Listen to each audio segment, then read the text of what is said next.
जय हिंद दोस्तों, स्वागत है आपका एक बार फिर आपके अपने परिवार सूर्या क्लासेस में। जैसा कि आप सभी जानते हैं, हम लोग पिछले क्लासों में इलेक्ट्रोमैग्नेटिज्म और मैग्नेट के बारे में पढ़ रहे हैं। कल हमने मैग्नेट के बारे में बताया था, मैग्नेट के बारे में जानकारी ली थी और मैग्नेट का मॉलिक्यूलर थ्योरी क्या होता है, आणविक सिद्धांत, वो चारों नियम भी हमने जाने थे और मैग्नेट की कुछ कुछ प्रॉपर्टी के बारे में भी हमने जाना था। आज हम लोग मैग्नेटिक टर्म्स के बारे में पढ़ेंगे। मैग्नेटिक टर्म्स में पहला नाम आता है मैग्नेटिक पोल का।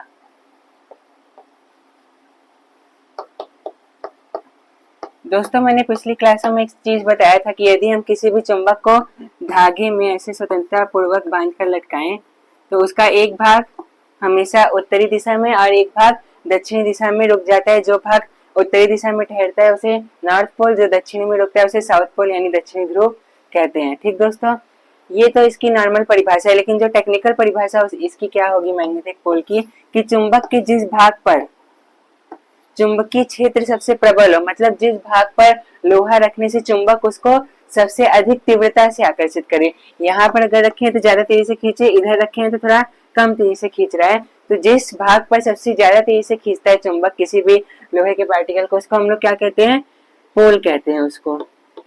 ये आपका नॉर्थ पोल है, ये साउथ पोल है।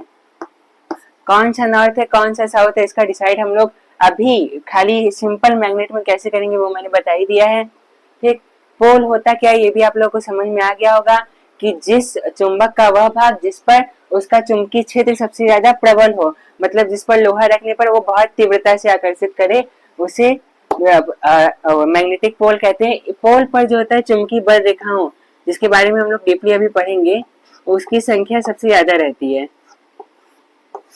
अगर चुंबकीय बल रेखाओं की संख्या ज्यादा है, इसका मतलब ही यह है कि वहां पर चुंबकीय क्षेत्र की तीव्रता अधिक है। चुंबकीय बल रेखाएं दोस्तों क्या है, थोड़ा सा मैं इसके बारे में अभी बता दे रहा हूँ। चुंबक के चारों ओर का वह क्षेत्र है जहां उसके चुंबकीय क्षेत्र का अनुभव किया जा सके। मतलब अगर हम लोग यहाँ पर किसी लोहे को रखेंगे तो आकर्षित कर लेगा, और चुंबकीय क्षेत्र के बाहर यहाँ रखेंगे तो आकर्षित नहीं करेगा। मतलब चुंबक के चारों ओर का वह क्षेत्र जहां पर उसके चुंबकत्व का एहसास हो, वही क्या कहलाएगा, चुंबकीय क्षेत्र कहलाएगा। चुंबकीय क्षेत्र को दर्शाने के लिए कि चुंबकीय क्षेत्र कहाँ तक है वो दर्शाने के लिए हम लोग चुंबक के चारों ओर एक काल्पनिक रेखा खींचते हैं, जिसे हम लोग क्या कहते हैं, चुंबकीय बल रेखाएं या मैग्नेटिक लाइंस ऑफ फोर्सेस। अभी उसके बारे में हम लोग डीपली पढ़ेंगे। मैग्नेटिक पोल, मैं उम्मीद है मुझे आप लोग समझ गए होंगे।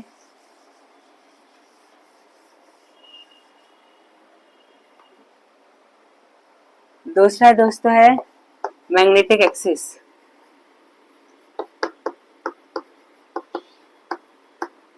दो चीजें हैं, दोनों एक साथ हम बता दे रहे हैं।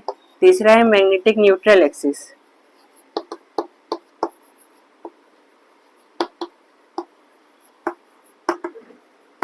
जिसे हम लोग MNA भी कहते हैं। MNA यानी मैग्नेटिक न्यूट्रल एक्सिस। अब देखिए दोनों चीज क्या है। ये एक मैग्नेट है, ये मैग्नेट का नॉर्थ पोल है, ये साउथ पोल है। मैग्नेटिक एक्सिस क्या है, नॉर्थ पोल और साउथ पोल को मिलाने वाली काल्पनिक रेखा। ये आपका क्या हो जाएगा, मैग्नेटिक एक्सिस। और मैग्नेटिक न्यूट्रल एक्सिस क्या है, चुंबक के मैग्नेट के केंद्र से होकर गुजरने वाली लंबवत काल्पनिक रेखा। दोस्तों सभी रेखाएं काल्पनिक हैं ये सब। इसको हम लोग क्या कहेंगे, MNA यानी मैग्नेटिक न्यूट्रल एक्सिस। दोनों में डिफरेंस समझ में आ गया होगा कि नॉर्थ पोल और साउथ पोल को मिलाने वाली जो काल्पनिक रेखा होगी वो मैग्नेटिक एक्सिस कहलाएगा, और जो चुंबक के सेंटर से लंबवत रेखा गुजरेगी वो मैग्नेटिक न्यूट्रल एक्सिस या MNA कहलाएगा। ठीक दोस्तों, आगे बढ़ते हैं।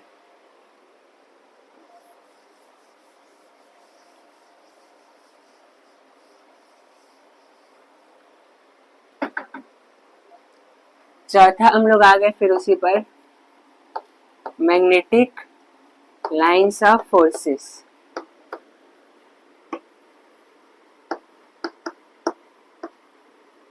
इसको हिंदी में कहते हैं चुंबकीय बल रेखाएं। चुंबकीय बल रेखाएं क्या है, मैंने अभी अभी बताया था कि चुंबक के चारों ओर का वह क्षेत्र जिसके अंदर उसके चुंबकत्व का एहसास हो वो चुंबकीय क्षेत्र कहलाता है।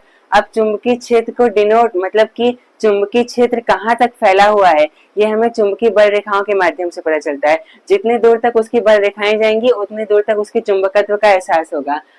इसमें याद करने वाली ये चीजें हैं जो पूछता है कि चुंबकीय बल रेखाएं जो होता है हमेशा चुंबक के बाहर नॉर्थ पोल से निकल के साउथ पोल पे जाती है और चुंबक के अंदर साउथ से नॉर्थ की ओर। इसकी डायरेक्शन हमेशा चुंबक के बाहर नॉर्थ टू साउथ होती है और चुंबक के अंदर साउथ टू नॉर्थ होती है। ये याद करना जरूरी है। चुंबकीय बल रेखाओं को हम लोग फाई से डिनोट करते हैं। इसे मैग्नेटिक फ्लक्स भी हम लोग कहते हैं। मैग्नेटिक फ्लक्स और मैग्नेटिक लाइंस ऑफ फोर्सेस में एक अंतर ये है कि जो मैग्नेटिक फ्लक्स है वो चुंबकीय बल रेखाओं का समूह है। इसके बारे में अभी हम लोग और डीपली जानेंगे आगे। फिलहाल अभी इधर इतना ही जानिए कि ये चुंबकीय बल रेखाओं का समूह है और मैग्नेटिक लाइंस ऑफ फोर्सेस एक लाइन की बात करता है। ये मतलब इसको डिनोट करता है लाइंस ऑफ फोर्सेस का, और उसका जो समूह रहेगा वो मैग्नेटिक फ्लक्स रहेगा जिसे हम लोग फाई से डिनोट करते हैं। मैग्नेटिक फ्लक्स जो होता है, मैग्नेटिक फ्लक्स को ही पढ़ते हैं अगला।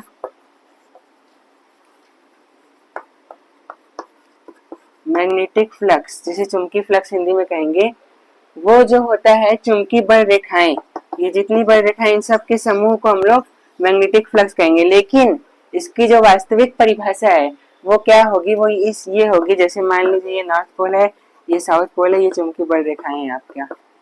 तो किसी चुंबकीय बल रेखा के, किसी भी एक चुंबकीय बल रेखा के लंबवत तल मतलब ये जो तल है में से गुजरने वाली चुंबकीय बल रेखाओं की संख्या को, इसके लंबवत तल से जितनी भी चुंबकीय बल रेखाएं गुजर रही है उसको क्या कहेंगे हम लोग, चुंबकीय फ्लक्स कहेंगे। इसे फाई से डिनोट करते हैं। इसका मात्रक होता है वेबर। मात्रक ही पूछता है, ध्यान रखिएगा, इसका मात्रक वेबर होता है। इसे फाई से डिनोट करते हैं। ये क्या है आपका, मैग्नेटिक फ्लक्स। मैग्नेटिक फ्लक्स होता क्या है ये मैंने बता दिया। इसका मात्रक क्या होता है ये भी आप लोगों ने जान लिया। अब हम लोग आगे पढ़ेंगे चुंबकीय क्षेत्र के बारे में।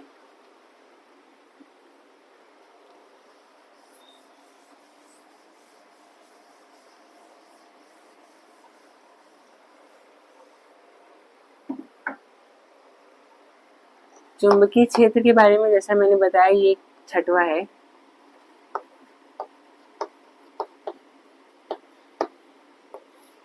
मैग्नेटिक एरिया इसको इंग्लिश में कहेंगे। चुंबक के चारों ओर का वह क्षेत्र जिसमें उसके चुंबकत्व का एहसास हो, मतलब जहां पर रखने पर वो किसी लोहे को आकर्षित कर रहा है वो क्या है, चुंबकीय क्षेत्र कहलाएगा। उसके चारों ओर का वह क्षेत्र जहां पर उसके चुंबकत्व का अनुभव किया जा सके वही चुंबकीय क्षेत्र है।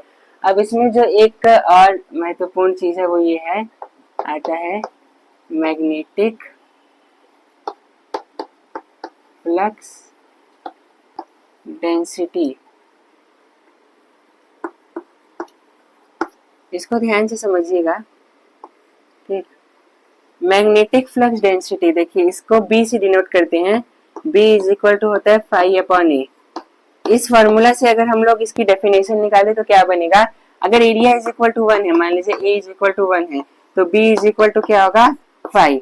यानी एकांक क्षेत्रफल में से गुजरने वाली चुंबकीय बल रेखाओं की संख्या को या एकांक क्षेत्रफल में से गुजरने वाले चुंबकीय फ्लक्स को ही चुंबकीय फ्लक्स घनत्व कहते हैं या मैग्नेटिक फ्लक्स डेंसिटी कहते हैं। यहाँ से अगर हम लोग इसकी यूनिट निकाले तो क्या बनेगा, फाई अपॉन ए है। फाई का यूनिट क्या होता है, वेबर।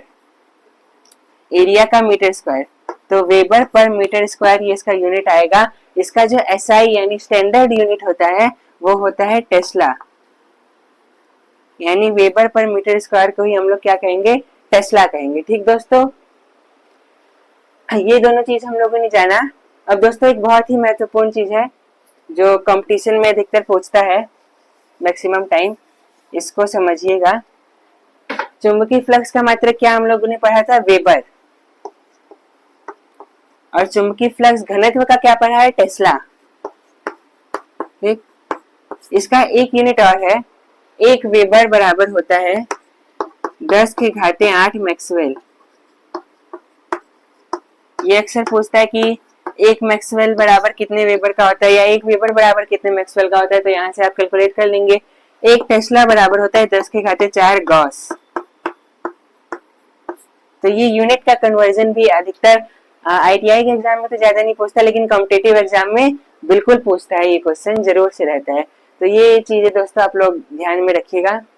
ठीक, मैग्नेटिक फ्लक्स डेंसिटी हो गया। अब आते हैं मैग्नेटोमोटिव फोर्स, मैग्नेटोमोटिव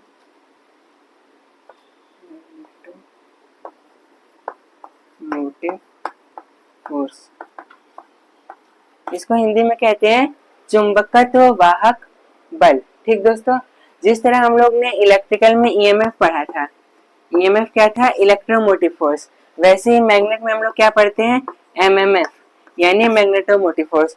दोनों का काम सेम है। ईएमएफ क्या करता था, करंट को बहाने में सहायक था, मतलब ईएमएफ होगा तभी करंट बहेगा अगर वो क्लोज सर्किट है। वैसे ही यहाँ पर करंट की जगह क्या है, फाई है, करंट की जगह यहाँ पर फाई है, मैग्नेटिक फ्लक्स है।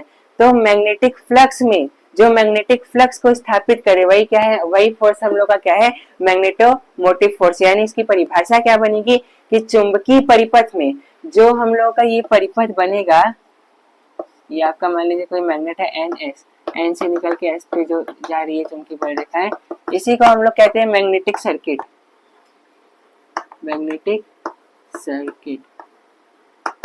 यानी चुंबकीय परिपथ में चुंबकीय फ्लक्स को स्थापित करने वाला बल चुंबकत्व वाहक बल या मैग्नेटोमोटिव फोर्स कहलाता है। इसका फॉर्मूला होता है M M F is equal to N I, जहां एन क्या है, एन है नंबर ऑफ टर्न्स और आई आप लोग जानते हैं करंट है। यहां से अगर हम लोग इसकी यूनिट निकाले तो क्या बनेगा, एन की यूनिट क्या होगी, नंबर ऑफ टर्न्स का, टर्न हम लोग बोलते हैं कितने टर्न का है, 6 टर्न 7 टर्न, तो यूनिट भी क्या हुई, टर्न हुई। आई का क्या है, आई की यूनिट क्या होगी, करंट होगी, अरे एम्पियर होगी करंट की यूनिट, तो इसका मात्रक यहाँ से क्या बनेगा, ampere turn, ampere turn. Question दोस्तों इसी में से रहेंगे कि एमएमएफ का फॉर्मूला क्या होता है, 10 ऑप्शन दे देगा, अरे 4 ऑप्शन दे देगा, एनआई दे देगा, एमएमएफ अपॉन एल दे देगा, या आपका बी ये फाई अपॉन ए दे देगा, मतलब ऐसे ही 4 ऑप्शन रहेंगे। तो आपको एनआई लगाना होगा, या यूनिट अक्सर पूछता है कि एमएमएफ की यानी मैग्नेटोमोटिव फोर्स की यूनिट क्या होती है, एम्पियर टर्न दे देगा, एम्पियर आवर दे देगा, ऐसे ही करके 4 दे देगा, तो आपको क्या लगाना है, एम्पियर टर्न लगाना है। ठीक दोस्तों, मैग्नेटोमोटिव फोर्स समझ गए, मैग्नेटिक फ्लक्स डेंसिटी समझ गए, मैग्नेटिक एरिया समझ गए, अब आगे बढ़ते हैं।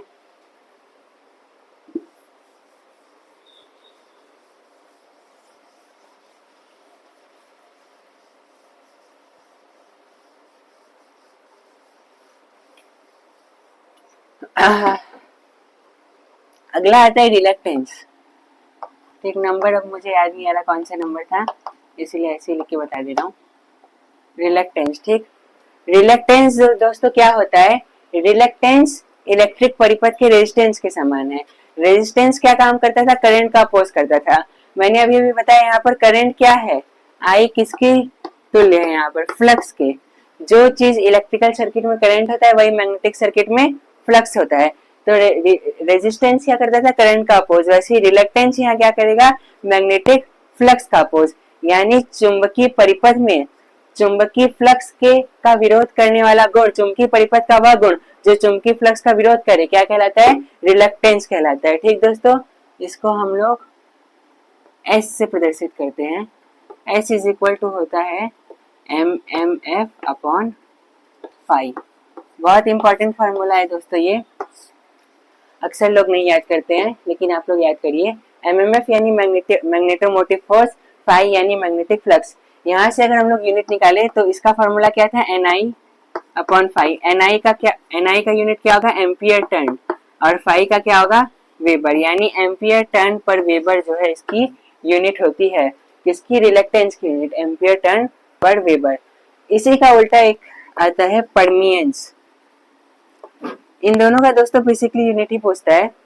परमियंस मतलब क्या, रिलक्टेंस का उल्टा है, मतलब जो चुंबकीय फ्लक्स को चुंबकीय परिपथ में स्थापित करने में सहायक हो। जिस प्रकार इलेक्ट्रिकल सर्किट में हम लोग क्या पढ़ते थे, कंडक्टेंस पढ़ते थे, वही काम यहाँ पर परमियंस का है। परमियंस को हम लोग रो से प्रदर्शित करते हैं, और 1/s, जैसा कि मैंने कहा इसका उल्टा होता है, तो उल्टा होगा तो यही बनेगा। एक फॉर्मूला दोस्तों इसका और पूछता है, अभी मुझे मेरे दिमाग में अभी आया, 1/μ0 μr a। ये भी एक फॉर्मूला है जो पूछता है। एस तो यही है रिलक्टेंस, ठीक, म्यू नॉट और म्यू आर ये दोनों कांस्टेंट है, इसकी वैल्यू दी रहती है क्वेश्चंस में आपके, एरिया भी दिया रहेगा और एच निकालने को पूछ दिया जाएगा, तो ये भी याद रखना जरूरी है। ये इसी तरह से जैसे आपका म्यू बराबर होता है, आप लोगों ने पढ़ा था म्यू नॉट म्यू आर, वही चीज दोस्तों है, ये फार्मूला है H is equal to 1 mu A. Mu की वैल्यू हम लोगों ने रख दी है म्यू नॉट म्यू आर, ये इज इक्वल टू नहीं है, डायरेक्ट प्रोपोर्शनल है। इज इक्वल टू जब हम लोग करेंगे तो यहाँ बन जाएगा H is equal to L upon mu not mu R A. Formula ये होता है H is equal to L upon mu A. अब म्यू इज इक्वल टू है म्यू नॉट म्यू आर, तो उसकी वैल्यू जब हम यहाँ पर रख देंगे तो ये बनेगा आपका H is equal to L upon mu not mu R A. ठीक दोस्तों, ये थोड़ी आगे की चीज मैंने बता दी, जल्दी पूछता नहीं है। ये जो चीज पूछता है कि रिलक्टेंस का फॉर्मूला क्या है, इसका यूनिट क्या होता है, तो एम्पियर टर्न पर वेबर। अब जो कि परमियंस ठीक इसका उल्टा है, इसलिए परमियंस की यूनिट जब हम लोग निकालेंगे तो क्या हो जाएगा, वेबर पर एम्पियर टर्न। अधिकतर दोस्तों ये क्वेश्चन पूछा जाता है आईटीआई के सीबीटी एग्जाम में, तो जरूर पूछा जाता है, कॉम्पिटिटिव एग्जाम में भी पूछते हैं कि रिलक्टेंस की यूनिट क्या है या परमियंस की यूनिट क्या है। तो ये याद रखना है हमें, रिलक्टेंस की यूनिट क्या है, एम्पियर टर्न पर वेबर। परमियंस की यूनिट क्या है, weber per ampere turn. Okay दोस्तों, आगे बढ़ते हैं। रिलक्टेंस हो गया, परमियंस हो गया,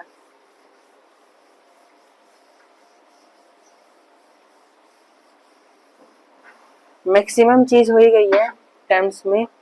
एक चीज बचा है, मैग्नेटिक फील्ड इंटेंसिटी।